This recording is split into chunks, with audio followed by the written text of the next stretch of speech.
8-month-old Ira never got to meet her dad, David. He died suddenly from a stroke just 3 weeks before she was born. A terrible shock for mum Joanna and 3-year-old sister Marlena. I was at home with a newborn. I had a major operation.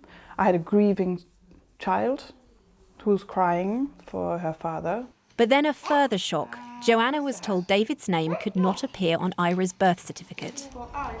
Now, if Joanna had been married to David, she could simply have come here and shown the registrar in Hackney her marriage certificate. But because she wasn't, and because David had died, the registrar wasn't able to recognise their relationship. Instead, Joanna was told as an unmarried mother she'd have to face the family courts, who decide if she was telling the truth. I felt incredibly sad for Ira as well. Like there's hundreds of photographs of Marlena and David and videos, and she's got nothing.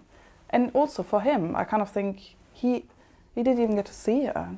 Joanna had to provide DNA samples from herself, Ira and David's sister, produce utility bills and write a relationship summary. She's spent more than £1,000. Now she's launched a petition calling for a change in the law, and she's been backed by her local MP, who's raised her case in Parliament. Why treat women who choose not to marry as somehow untrustworthy?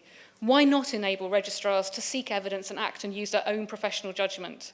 It is a small change in the law that we're seeking, but it would be a big injustice for these families if we do not drag this legislation into the 21st century.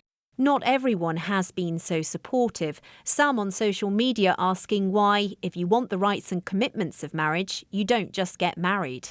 Joanna shouldn't be discriminated against because her and David decided not to get married. They were in no less of a committed relationship. The tragedy of David dying shortly before his second daughter's birthday shouldn't be something that we judge. It should be something that we're supportive about.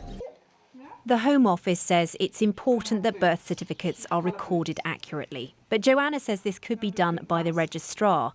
She's still waiting for Ira's new birth certificate to arrive and doesn't want other mums to face the same fight in future.